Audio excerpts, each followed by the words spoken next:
Alors, juste, cette diapo va nous permettre de rappeler l'origine embryologique des différentes vésicules à partir du tube neural et l'extrémité rostrale du tube neural. Vous savez que le caudal, bon, ici, le rostral plus en avant, en quelque sorte, et du stade 3 vésicules, prosencéphale, mésencéphale, rhombencéphale, on va passer au stade 5 vésicules, puisque le prosencéphale va se séparer, lui, en 2 grandes régions, le télencéphale et le diencéphale.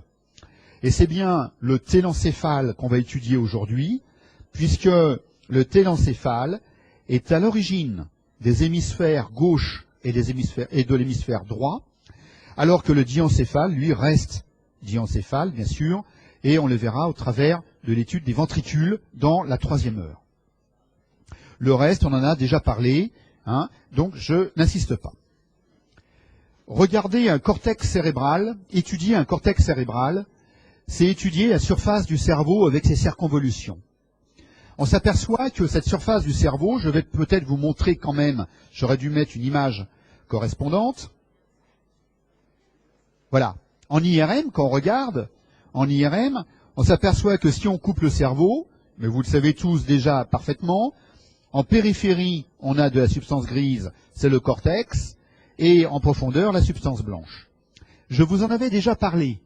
Je vous avais dit qu'au niveau des hémisphères, c'était la seule région où il y avait eu cette espèce de migration des neuroblastes qui étaient à l'origine près du canal épendymère, qui se sont multipliés intensément. Vous savez qu'il y a un suicide collectif au départ. Vous avez beaucoup trop, c'est une apoptose, vous avez beaucoup trop de neuroblastes qui se développent, et qu'à un moment donné, il va y avoir une mort cellulaire, l'élimination de tous ces neurones qui sont inutiles, parce qu'ils ne sont pas rentrés dans des systèmes fonctionnels interconnectés. Eh bien, à un moment donné, ces neuroblastes vont migrer à la surface, et c'est la formation du cortex cérébral. C'est ce qu'on va étudier aujourd'hui, le cortex cérébral. Or, ce cortex, eh bien, il a une structure histologique intéressante. Je vais ici vous donner les 3-4 points à savoir essentiels. Alors, d'abord, comprenons un peu ce dessin. Ce sont des tranches. Ce sont des tranches de cerveau. Vous voyez une tranche, une autre tranche, etc., à des endroits différents. Ce sont des petites tranches qui vont de haut en bas, puisque là, on a en haut, on a la pimère, c'est la surface du cerveau, et puis en bas, on a la substance blanche dans la profondeur du cerveau. On va de la surface, cette flèche montre qu'on va de la surface à la profondeur. On s'aperçoit alors qu'on peut décrire de la surface à la profondeur 6 couches si on parle d'un cortex qui est le plus répandu et qui sera le néocortex. Ça, c'est le cortex le plus récent. Il a 6 couches. Évidemment, il y aura des cortex plus anciens. Le plus ancien étant l'archéocortex, ou archicortex, comme vous voulez, archéocortex, et nous verrons l'hippocampe, qui lui ne comprend que 3 couches. Ici, dans le néocortex, on s'aperçoit donc qu'on a 6 couches, couche 1 à couche 6. Ces 6 couches elles-mêmes contiennent 2 grands types. Alors il y a beaucoup d'autres, il y a plusieurs autres neurones. Mais nous allons retenir 2 grands types de neurones qui nous intéressent. Premièrement, les neurones ou cellules granulaires. Les cellules granulaires, ce sont les cellules du cortex qui reçoivent l'information afférente. Ces cellules granulaires, vous les voyez très très bien ici par ces petites cellules arrondies, qu'on voit très nombreuses, voilà, et elles sont réparties dans les couches 2 et les couches 4. Couche 2, couche 4. Regardons ici un cortex sensoriel. Couche 1 en haut, la couche 1 ici, c'est la couche qu'on va appeler moléculaire, la couche moléculaire. Alors ça, cette couche, il n'y a presque pas de cellules dedans, il y a beaucoup d'interconnexions entre des dendrites et des axones, c'est une couche d'interconnexion, hein. Couche moléculaire, et on voit la couche 2, beaucoup de cellules granulaires, et la couche 4. Bon. Donc les couches 2 et 4 sont réceptrices. Deuxième type de cellules, ce sont les cellules pyramidales. Les cellules pyramidales sont des neurones effecteurs. J'ai pas dit moteurs, j'ai dit effecteurs. C'est vrai que parmi eux, certains vont former les voies de la motricité. C'est vrai, les voies pyramidales. Mais c'est aussi des neurones qui envoient de l'information, autre que motrice, dans des régions variées du système nerveux. Donc, les cellules pyramidales, elles, sont dans les couches 3 et les couches 5.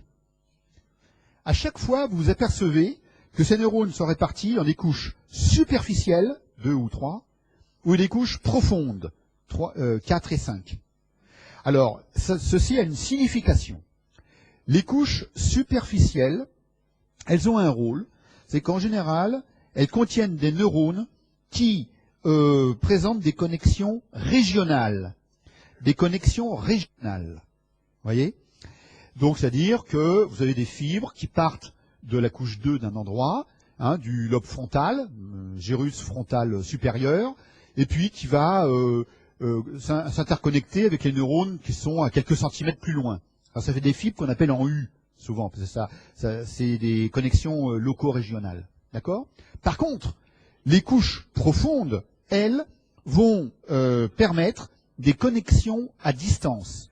Alors là, il s'agit évidemment des grandes voies, les voies de la motricité, par exemple, sont les types mêmes de voies qui se projettent à distance, du cortex, par exemple, à la moelle spinale, ou du cortex au noyau des nerfs crâniens. Donc c'est des très longs neurones. Projection à distance, origine, les couches profondes, les couches 3 et les couches 5. Voilà.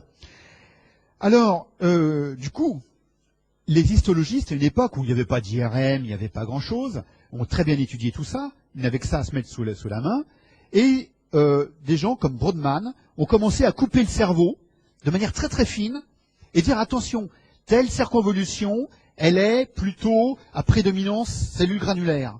Par exemple, les zones de réception, la zone de la vision, la zone de l'audition, la zone de la sensibilité, et il a donné des noms. C'est un cortex sensoriel qu'on appelle un coniocortex. Bon. Et puis, il a vu que dans certaines régions qui étaient motrices, eh bien, on avait un cortex avec presque pas de cellules granulaires, donc c'est des cortex qui sont agranulaires, cortex moteur, agranulaire, etc., etc. Et vous voyez le spectre ici de toutes ces formes de cortex, avec plus ou moins un équilibre entre les cellules granulaires et les cellules pyramidales, et bien sûr les zones qui sont les plus riches en connexion, eh bien ce sont des zones qu'on va appeler associatives, elles sont au milieu, donc des cortex associatifs, où vous voyez qu'il y a une très grande richesse, toutes les couches sont bien représentées, ils reçoivent, ils envoient des informations, et on va étudier ensemble ces zones associatives dans lesquelles vont s'élaborer les traitements les plus élevés au niveau cognitif. Voilà, donc ça vous a classifié tout ça. Et Brodmann en a fait une cartographie. Alors ça, vous verrez tout le temps, les aires de Brodmann. Alors il y en a d'autres, il n'y a pas que Brodmann, mais celle-ci est très courante, et je vous donne quelques exemples. Par exemple, automatiquement, vous finirez par savoir que l'aire 4, c'est l'aire de la motricité. Bon, ça, c'est du fondamental, tout le monde connaît. Par exemple, vous verrez qu'à la fin interne du cerveau, l'aire 17, c'est de la vision, c'est l'aire visuelle. Ça, c'est pareil, c'est du standard, très standard. Vous verrez que les aires 3, 1, 2, ici, ce sont les aires de la sensibilité. Bon, etc. Bien sûr, je ne vais pas vous embêter avec tous les numéros, c'est vraiment pas le problème. Mais Brodmann a fait un travail énorme de classification de toutes ces régions corticales en regardant les cellules, les connexions, la myéline, etc. Et il en a fait une véritable cytoarchitectonie, c'est-à-dire qu'on peut classer les différentes aires selon des critères donc histologiques. Alors, comment étudier cette anatomie? Nous allons voir qu'il y a deux hémisphères, le droit et le gauche, voilà, et que ces deux hémisphères sont reliés entre eux par des gros paquets de fibres, par des faisceaux de fibres qu'on appelle les commissures. Commissures. Ce sont des faisceaux d'association. Évidemment, les deux hémisphères ne sont pas indépendants. Ils échangent des informations.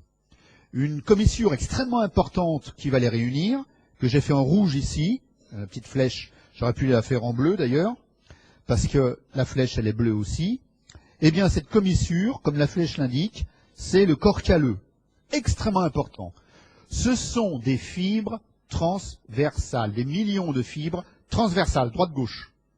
Même s'il paraît étendu d'avant en arrière, c'est droite-gauche. Et c'est là que vous aurez un transfert d'informations inter-hémisphériques. Pourquoi s'embêter avec ces problèmes? C'est très important, dans la mesure où on sait qu'il existe une spécialisation hémisphérique. Vous savez déjà, même si vous ne l'avez pas étudié, vous savez déjà que l'hémisphère gauche est un droitier, habituellement, est l'hémisphère du langage. Donc, si vous imaginez qu'un sujet va prendre, dans la main gauche, il va prendre un objet, les yeux fermés, qu'est-ce qui se passe exactement? La sensibilité étant croisée. Quand je prends dans la main gauche un objet, le crayon, les informations sensitives qui, in fine, disent c'est un stylo, parce qu'on a toutes les qualités qu'on peut percevoir avec nos récepteurs périphériques, cette information de la main gauche passe dans l'hémisphère droit. Mais là, pour verbaliser correctement, il faut que l'information passe à gauche à nouveau, via le corps calleux, et les centres du langage qu'on va voir tout à l'heure vont pouvoir permettre d'exprimer la sensation sur un plan verbal, stylo. Si je fais un split brain, une section du corps calleux, split comme banana split, c'est la banane coupée en deux, avec la glace dedans, et bien là, le split brain, l'information arrive à droite, elle passe pas à gauche, donc, et il ne peut pas verbaliser, le sujet ne peut pas dire que c'est un crayon. Par contre, si vous lui dites, mettez la main dans ce sac, un sac noir bien fermé, et prenez l'objet que vous aviez pris tout à l'heure, et que vous n'avez pas pu nommer, il va prendre le bon objet. Ça veut dire que l'information est bien arrivée, elle a été mémorisée, elle a été reconnue, et le sujet peut reprendre le stylo correctement. Voilà. Et toutes les entrées sensorielles subissent ce même traitement de latéralisation, de croisement.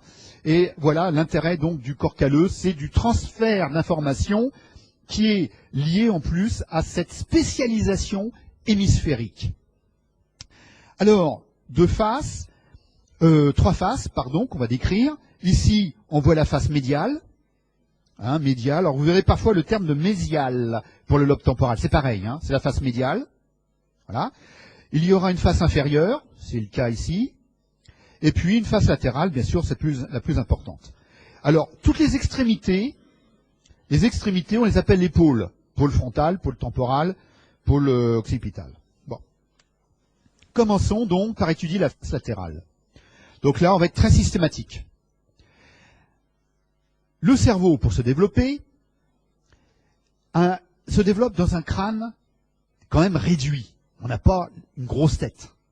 Or, on a plus de 2 mètres carrés de cortex à loger. Donc il va falloir qu'il se plisse, le cortex.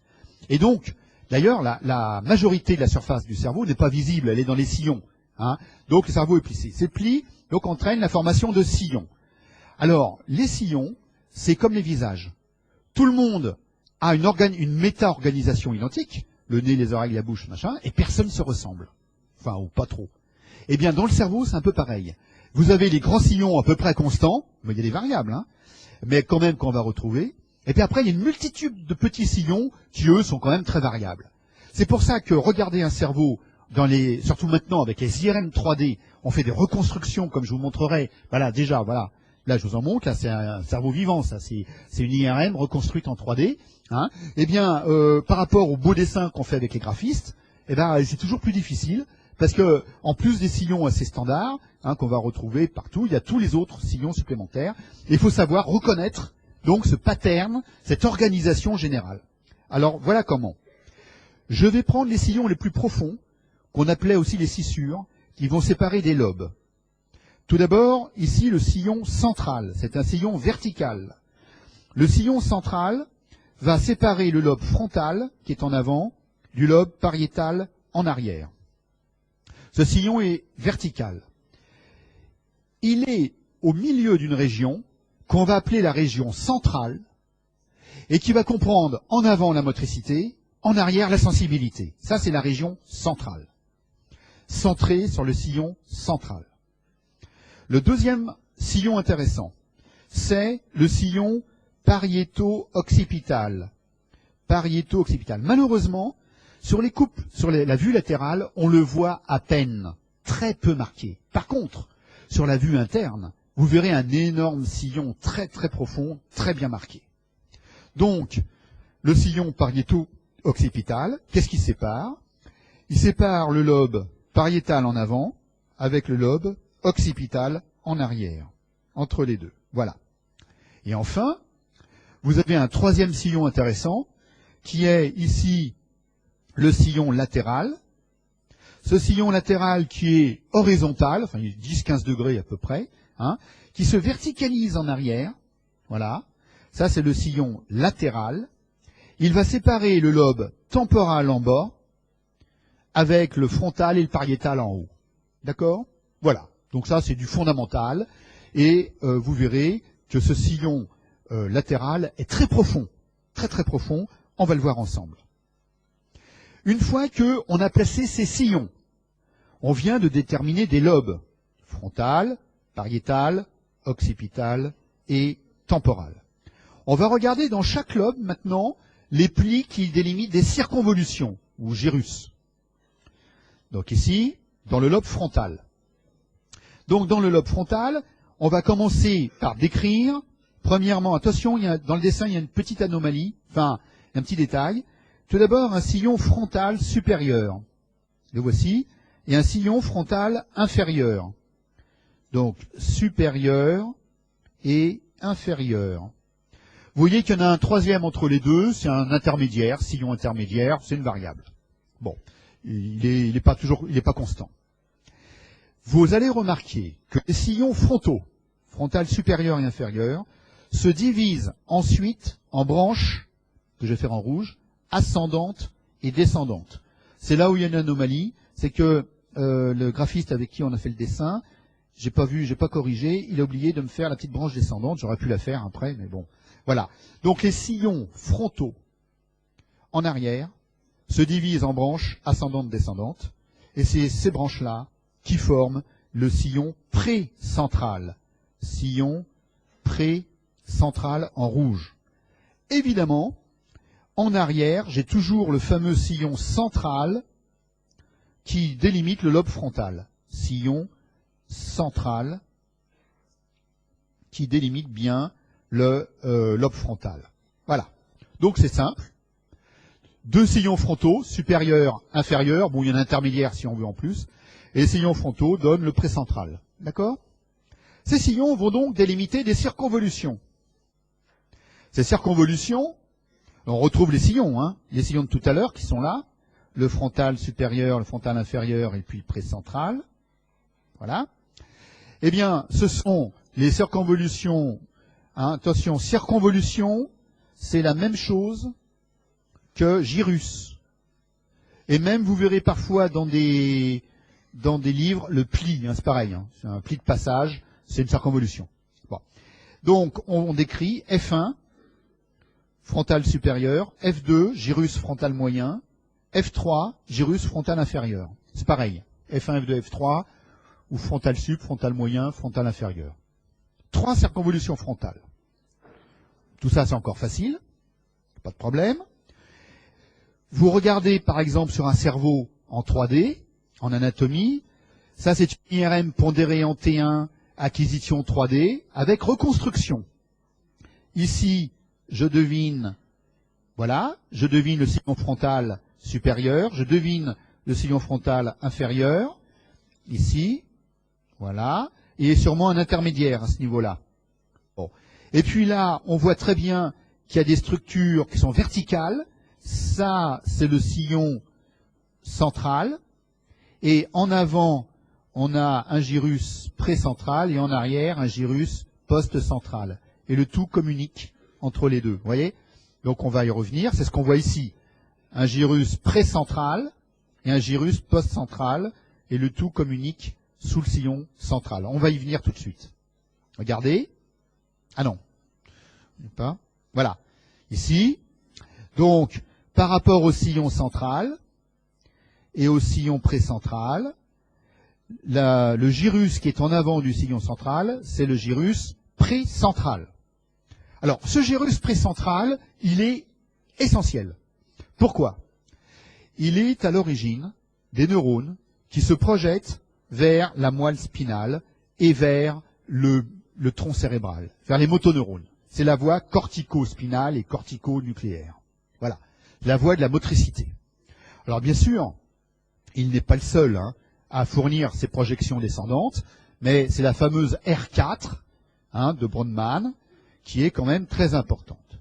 Vous savez, donc il y a une époque, Penfield, qui est un neurochirurgien à l'université McGill au Canada, il stimulait donc le cortex cérébral de ses patients. C'était les premières stimulations qu'il faisait. Donc une fois qu'on a ouvert avec une anesthésie, évidemment, on a fait un volet osseux, on ouvre la dure mère et on voit la région de la motricité.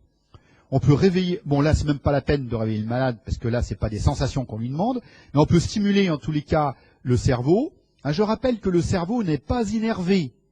On peut travailler sur un cerveau, le sujet éveillé, et ce n'est pas douloureux. Ce qui est innervé, ce sont les enveloppes, l'os, la dure mère, tout ça c'est richement innervé. Donc évidemment, là c'est important que le malade soit bien anesthésié. Mais une fois que ces étapes sont passées, il arrive qu'on réveille les patients pour chercher une zone du langage, par exemple. Et on stimule la région, et pour voir quand la stimulation entraîne des troubles du langage, le chirurgien sait qu'il ne doit pas dépasser cette région, par exemple. Vous voyez, ça peut être utilisé.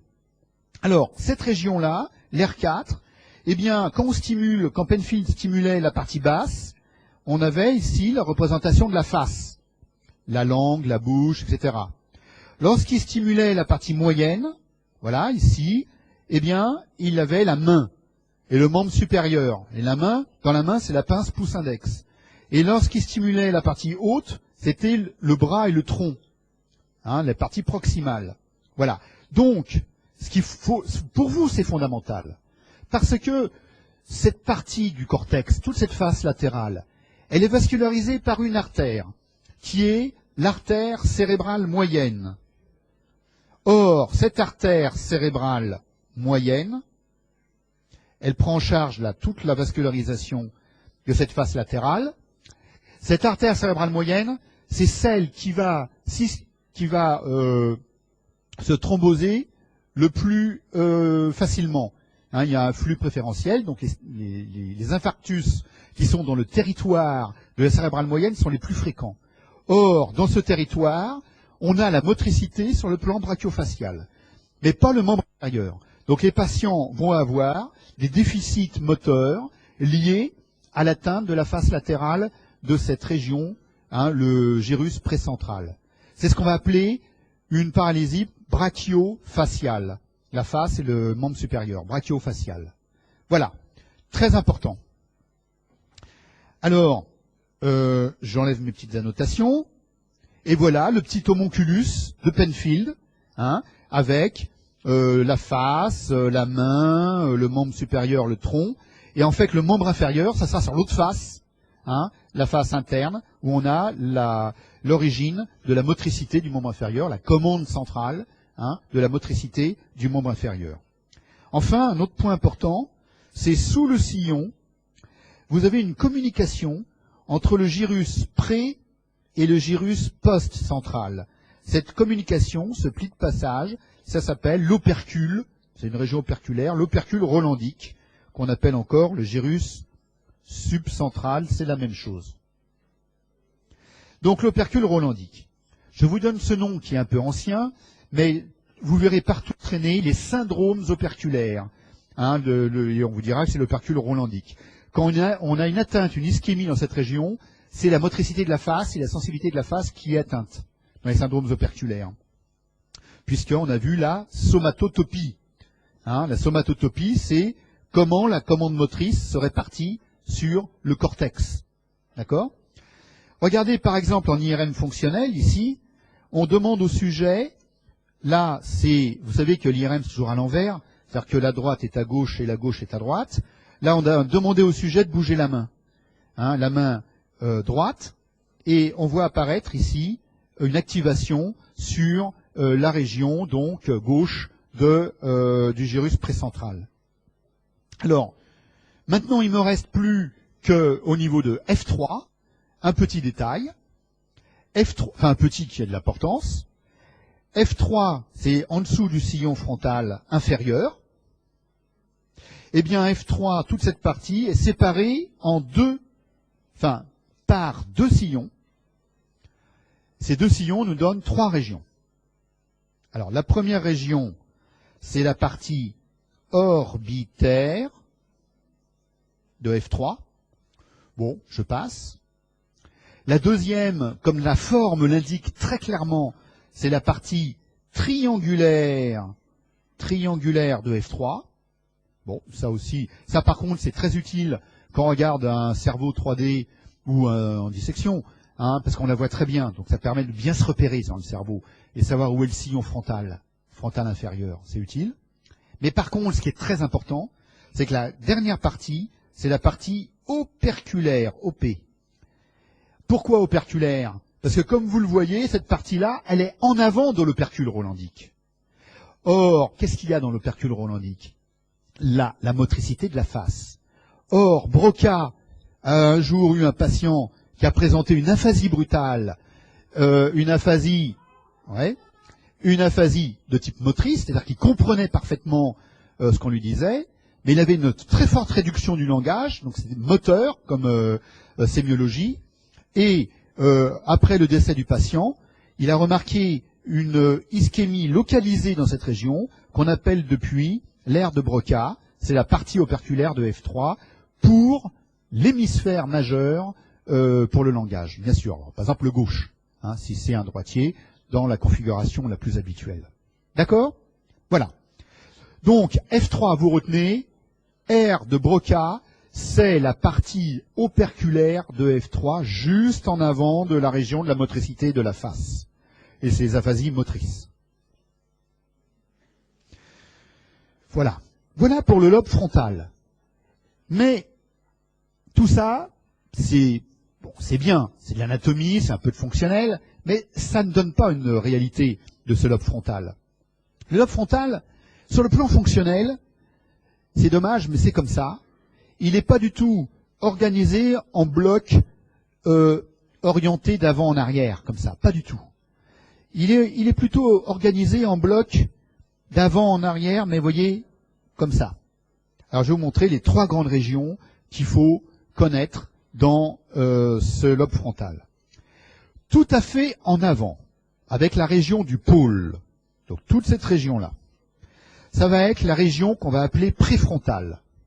Alors c'est surtout la région du pôle frontal, là ça part un peu en arrière, mais région préfrontale. Cette région n'est pas à l'origine de la motricité. Cette région, elle a un rôle cognitif. Elle a un rôle dans l'attention, très important.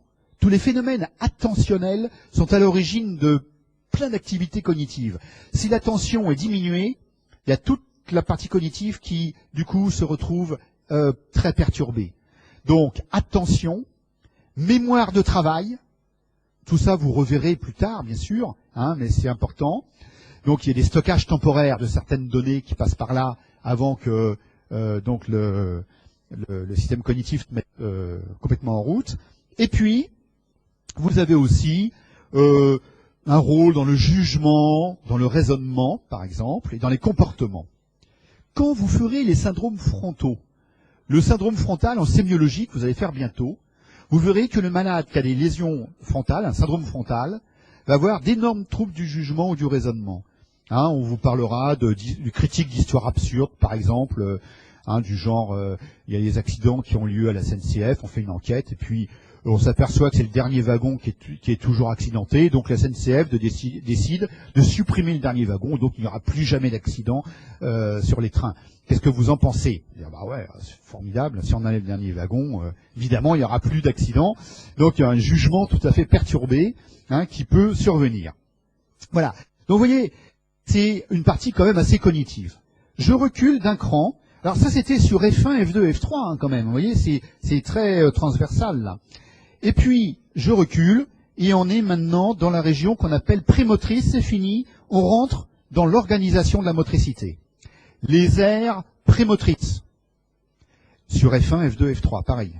Hein, de haut en bas. Cette aire prémotrice est située juste en avant de l'aire motrice, c'est en avant du gyrus précentral. On le voit très bien. Le gyrus précentral, je vais vous le faire en rouge. Voilà le gyrus précentral. C'est l'aire motrice primaire. Aire motrice primaire, la voici. Ça, c'est les ordres moteurs qui descendent. C'est le gicleur. Ça part. Et puis, en avant, c'est l'aire prémotrice. En avant du gyrus prémoteur. Du gyrus moteur, pardon. Enfin, précentral. Donc, voilà l'organisation. Hein. L'aire motrice primaire, c'est égal au gyrus précentral. C'est l'aire motrice primaire. C'est l'aire 4 de Brodmann. D'accord ? Et en avant, sur F1, F2, F3, c'est la région prémotrice. La motricité va s'organiser à ce niveau-là. Elle va se planifier et elle va s'imaginer à ce niveau-là. On peut voir, par exemple, des tâches en IRM fonctionnel où les patients vont imaginer le mouvement et vont allumer ces régions, alors que ça ne bouge pas. Vous voyez ? Donc c'est tout à fait intéressant dans la préparation du mouvement. Alors voilà pour le langage. Hein. Pour l'instant, dans le langage, on a vu l'aire de Broca. Et vous allez voir après que le langage, il est aussi en arrière, hein, au niveau du temporal postérieur, l'aire de Wernicke, on verra plus tard. Passons maintenant à un deuxième lobe en vert, le lobe pariétal. Alors ce lobe pariétal, en arrière du sillon central, il comprend un sillon, le sillon intrapariétal. Et vous voyez que ce sillon intrapariétal se divise en une branche ascendante et une branche descendante. Et du coup, le sillon intrapariétal va fournir le sillon post-central. Sillon post-central. Et c'est fini. Du coup, ces deux sillons-là vont séparer les trois grandes régions du lobe pariétal, à la face externe, bien sûr, c'est-à-dire le gyrus post-central, le lobule pariétal supérieur. Ah bah zut, j'arrive pas à écrire. Voilà.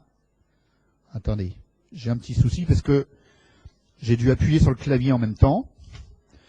Donc effectivement, c'est pas grave. Voilà, on va se mettre ici en pariétal inférieur. Pariétal inférieur. Voilà. Alors, ok. Ça va? Pariétal sup, pariétal inf et post-central. Ça, c'est les trois grandes régions. Alors, si on regarde maintenant l'aspect plus fonctionnel, le gyrus post-central, c'est l'aire somesthésique primaire, S1. Donc, en arrière du sillon central, hein, le gyrus post-central. Aire somesthésique, donc primaire. C'est-à-dire, c'est la terminaison des voies de la sensibilité qui arrivent ici. Les voies de la sensibilité. Et donc, on va retrouver sur cette aire somesthésique une véritable somatotopie. C'est-à-dire un homonculus sensitif, hein, le même homonculus, avec la face en bas, la main, les doigts, etc., le membre supérieur, la même chose, l'homonculus sensitif sur l'aire somesthésique, qui dépend de la richesse en innervation, hein, la richesse de récepteurs selon les zones. Mais cette somatotopie, elle est toujours brachiofaciale, puisque la sensibilité du membre inférieur se retrouve à l'autre face à la face interne de l'hémisphère. Maintenant, il y a une autre région qui est quand même très importante, qu'on va voir tout de suite, c'est le lobule pariétal inférieur. Je rappelle, on avait là les différents sillons, et le lobule pariétal inférieur, il était situé sous le sillon intrapariétal. Alors, quand on le regarde bien, vous remarquez une caractéristique. Vous avez le premier sillon ici, le sillon latéral, qui monte et qui va s'enfoncer dans, ici, ce lobule pariétal inférieur. Et vous avez un deuxième sillon qui est le sillon parallèle. On va l'appeler sillon parallèle. Je vais le faire d'une couleur peut-être plus visible. Le sillon parallèle qui va faire la même chose dans le lobule pariétal inférieur.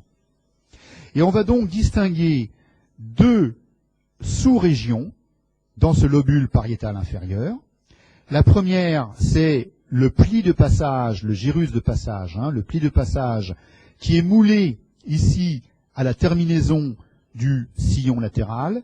Et celui-là, on va l'appeler le gyrus supramarginal. Et puis, le deuxième pli de passage, le deuxième gyrus, moulé à la terminaison du sillon parallèle, ça c'est le sillon parallèle, eh bien, ça sera le gyrus angulaire. Voilà. Ça, c'est des sous-parties du lobule pariétal inférieur. Pourquoi j'insiste là-dessus? Il y a une raison. C'est tout simplement que quand vous regardez ce lobule pariétal inférieur, ce gyrus supramarginal et ce gyrus angulaire, vous dites, tiens, c'est étonnant, j'ai une véritable continuité entre le lobe temporal, le lobe occipital et le lobe pariétal. C'est un grand carrefour. C'est pour ça que je vais appeler là le carrefour temporo-pariéto-temporal, occipital. Carrefour temporo-pariéto-occipital. Et cette région carrefour est une région associative. C'est une région où il y aura une élaboration sur le plan cognitif, une élaboration de très haut niveau sur le plan cognitif. Par exemple, vous aurez ici le schéma corporel qui va se constituer. Les syndromes qui vont toucher ces régions vont toucher toute la perception, la connaissance de l'hémicorps. Et les gens vont pouvoir avoir une négligence de leur hémicorps dans les lésions, surtout dans l'hémisphère droit, vous aurez ça, et vous aurez une négligence de l'hémicorps gauche, liée à ces lésions de carrefour. Donc vous voyez, ce sont des élaborations de perception de haut niveau, une haute intégration. Il y a en fait dans le cortex associatif, il y a deux grandes régions, si je veux résumer, il y en a trois, cortex associatif. Il y a le carrefour qu'on vient de voir, et tout simplement le cortex préfrontal, qui est aussi un cortex associatif tout à fait important. Voilà les deux grands cortex associatifs, et on verra qu'il y en a un autre après à la face interne. Alors, le lobe occipital, bon là je ne vais pas m'étendre beaucoup sur la face externe. Vous retenez que le lobe occipital, c'est avant tout la vision, mais ce qui nous intéresse le plus, c'est la face interne. Donc ici, on va dire simplement O1, O2, O3, 3 circonvolutions occipitales à la face externe, et je passe. Le lobe temporal. À la face externe, le lobe temporal va présenter, pareil, deux sillons. Le sillon temporal supérieur et le sillon temporal inférieur. Rien de difficile. Il est là. Temporal inférieur. Et le temporal supérieur qui est ici. Donc, ces sillons, temporal sup et temporal inf, vous voyez tout à l'heure, le temporal sup, je l'ai appelé parallèle. C'est la même chose. Temporal sup ou parallèle. Et le temporal inf qui est en bas. Ces deux sillons temporaux délimitent trois circonvolutions, T1, T2, T3, à la face externe. Nous, ce qui va nous intéresser, c'est T1. C'est le plus intéressant ici, parce que à la face supérieure de T1, vous avez une région qu'on appelle le gyrus de Heschel, gyrus de Heschel. Et ce gyrus de Heschel, c'est l'aire de l'audition, l'aire primaire, auditive primaire, A1, aire auditive primaire, voilà, où les voies de l'audition se terminent dans le cortex, sur T1, gyrus de Heschel. Si jamais on a une petite tumeur, un cavernome par exemple, qui pousse dans cette région et qui déclenche une décharge paroxystique et synchrone des neurones qui sont situés là, ça va entraîner des illusions auditives, ce qu'on appelle une épilepsie partielle simple, en fait, où les gens vont entendre des sons, parce que cette aire, ces neurones qui sont là, sont faits pour recevoir les stimulations venant de l'oreille et les transformer en sensations sonores, sensations auditives. Ce sont des crises auditives. Il nous reste un lobe qu'on n'a pas encore vu parce qu'il était caché. Alors pourquoi? Parce que tout simplement, si vous regardez une coupe de cerveau, vous voyez que vous avez un lobe frontal, par exemple, ou pariétal en haut, et puis vous avez un lobe temporal en bas. Et entre les deux, il y a un sillon. Entre les deux, il y a un sillon très profond qui est le sillon latéral. Voilà. Donc là, vous voyez le sillon latéral, je fais une flèche, on va dire, il y a un sillon latéral. Et quand vous suivez le cortex, vous allez percevoir le cortex va suivre le sillon jusqu'au fond et va se poursuivre pour former une espèce de mur vertical, ici, en profondeur. Et regardez la distance, où est-ce qu'il est situé, entre là et le milieu. Cette insula, elle est presque au milieu du cerveau. C'est quand même assez incroyable. Hein, et vous ne pouvez pas voir ce cortex qui est caché au fond du sillon latéral. Alors si je veux le voir, qu'est-ce que je vais faire? Je vais faire une dissection pour enlever tous les bords du sillon latéral. J'enlève du frontal, du pariétal, j'enlève du temporal, et ça me donne la photo qu'on voit à gauche, ici, où ici on a découpé, vous voyez, ça c'est la coupe du lobe temporal. Là-haut, on voit la coupe du lobe frontal et pariétal. Et il nous reste au fond ce cortex que je vais flécher d'une autre couleur pour que vous le voyez bien. Tout ce cortex ici, qui est, voilà, qu'on voit ici, c'est les 5 circonvolutions insulaires qu'on voit ici. Tout ça, c'est ce cortex.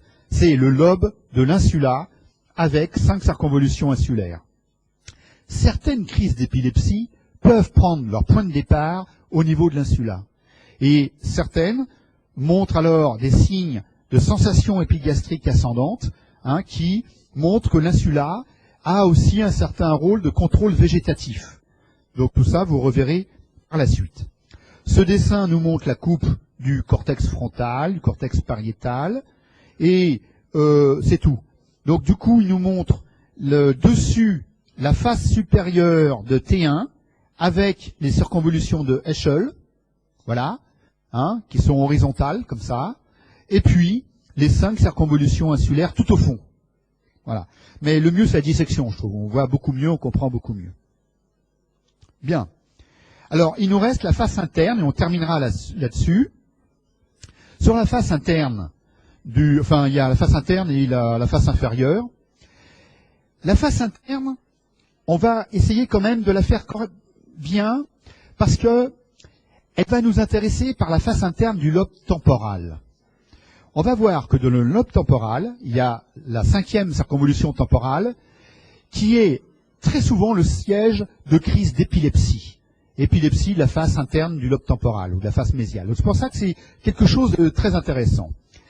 Et en plus, la face interne, elle va nous faire découvrir une région qu'on appelle le système limbique, et qui est à l'origine de nos émotions, de nos affects, de notre mémoire.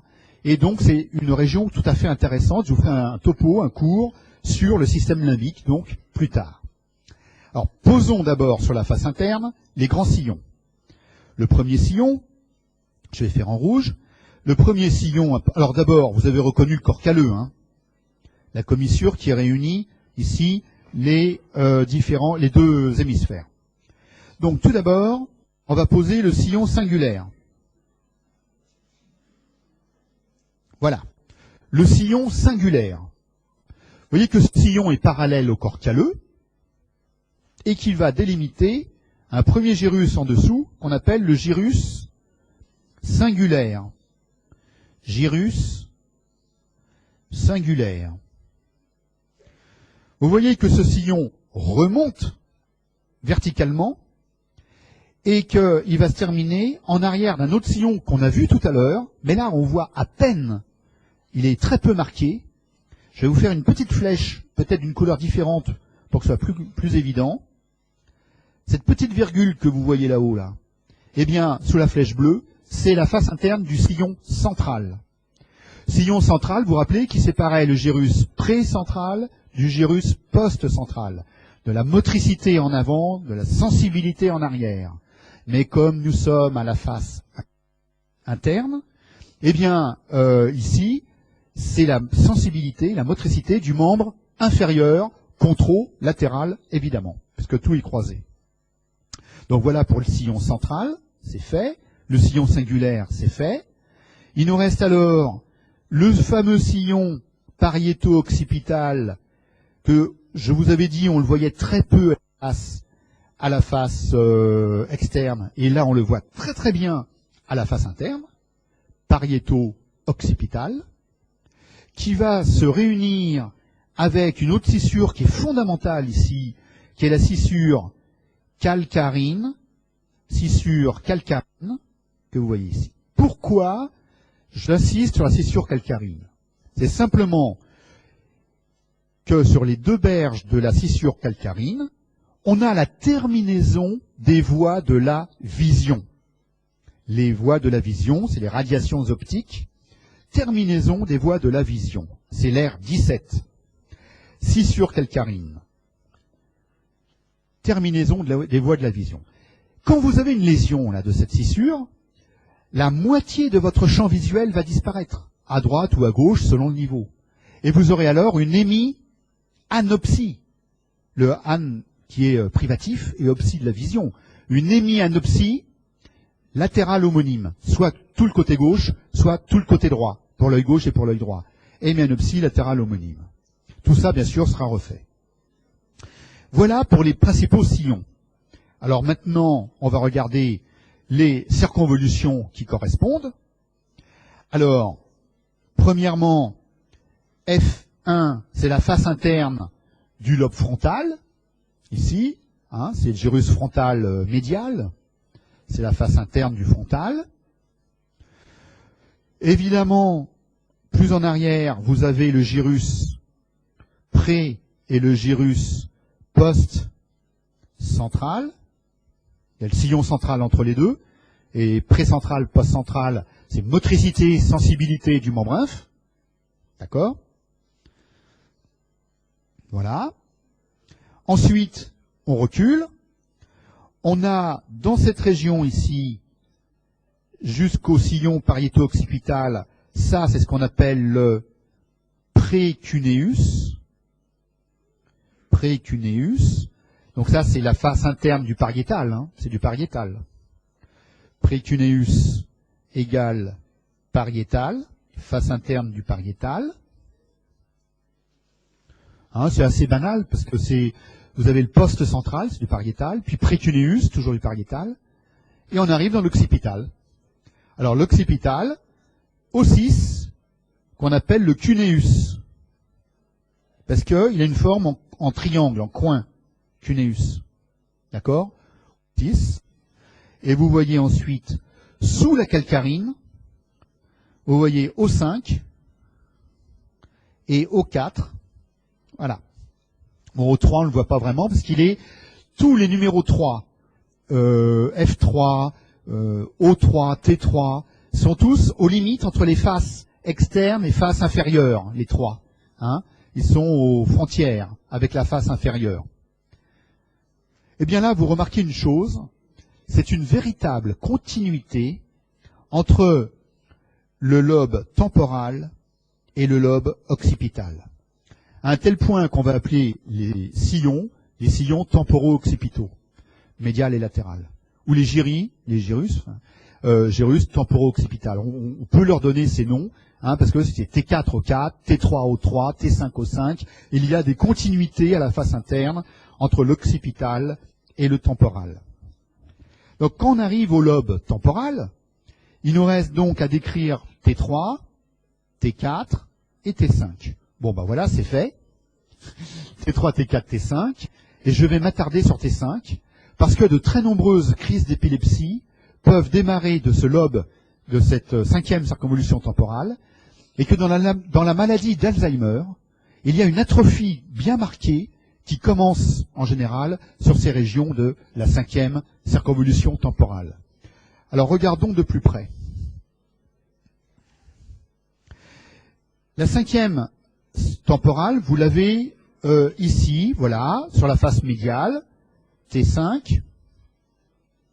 Vous voyez donc sur la coupe coronale correspondante, vous voyez le sillon latéral, vous voyez T1, T2, T3, T4, oula, là on voit pas bien, je vais essayer, voilà,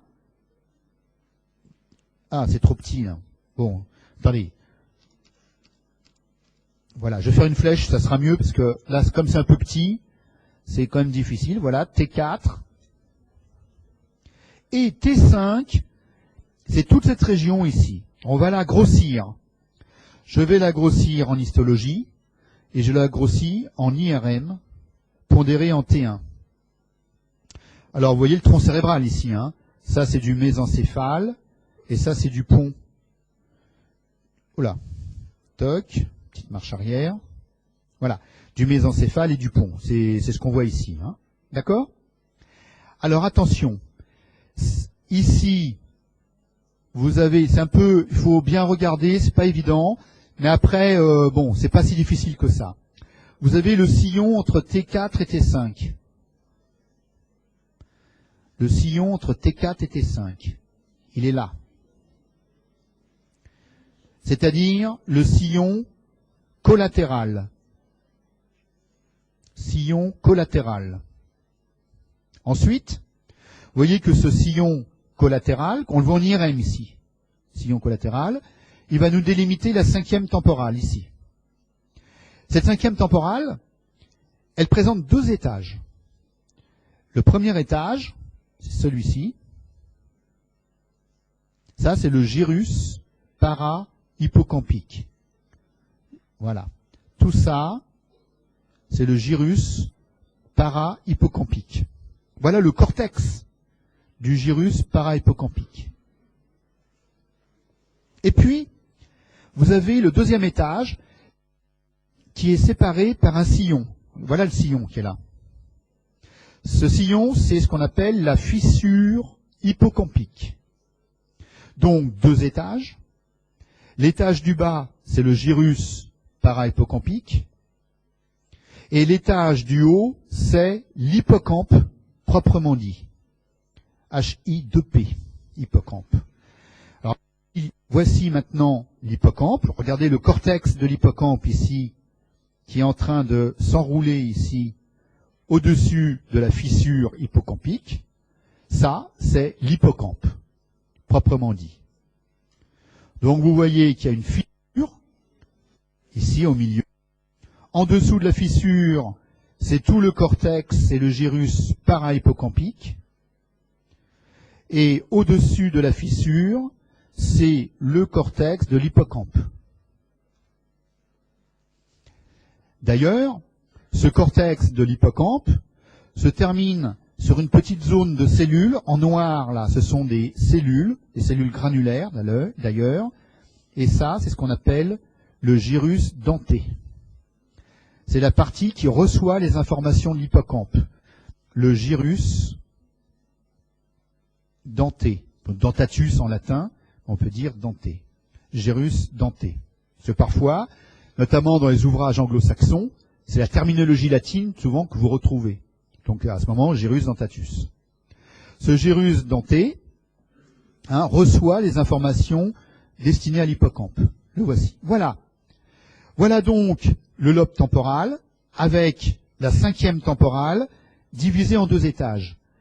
Alors, en IRM, vous voyez, hein, c'est assez clair.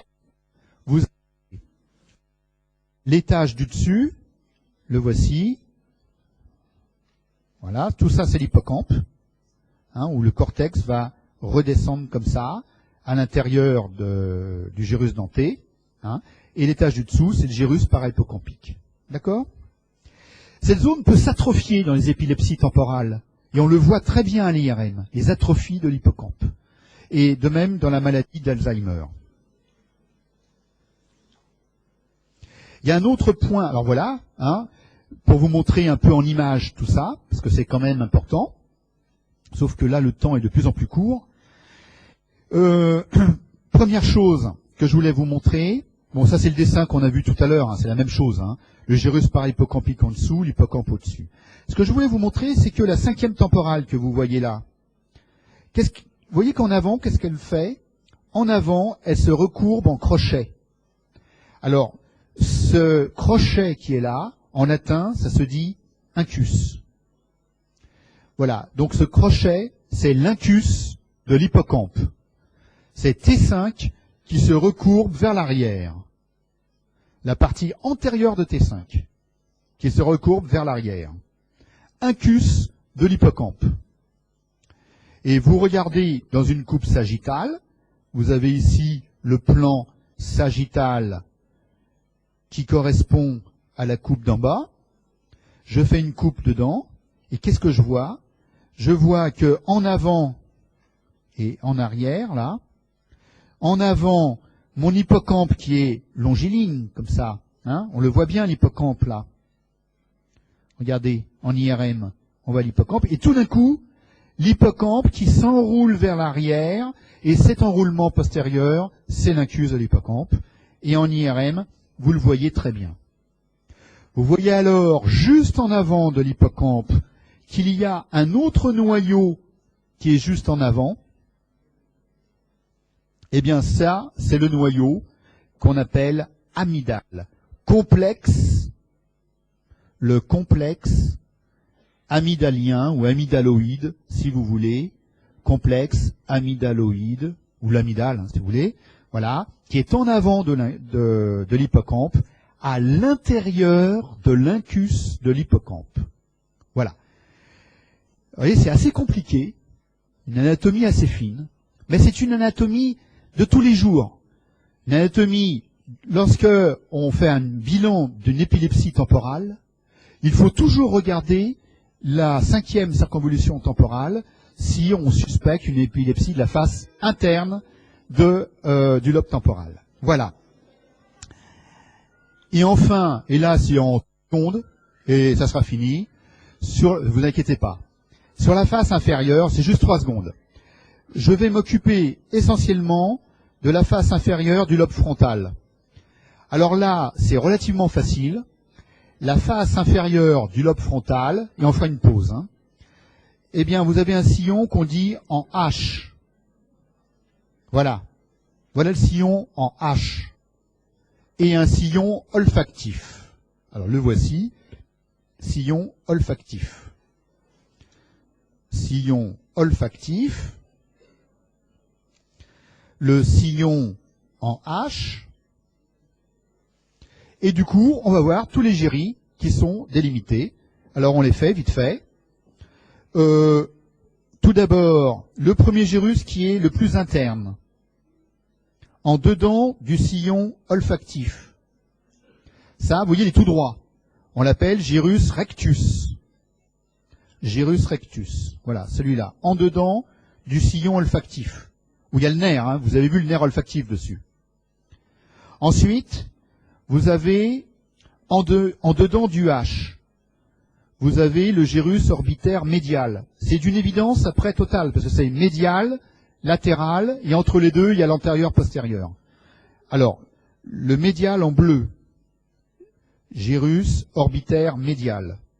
Je vais encadrer avec la bonne couleur le nom du gyrus, médial, orbitaire médial. Ensuite, vous avez en avant du H un gyrus orbitaire antérieur. Gyrus orbitaire antérieur. Là, c'est en avant du H. En arrière du H, vous avez, je vais faire en bleu ciel, le postérieur.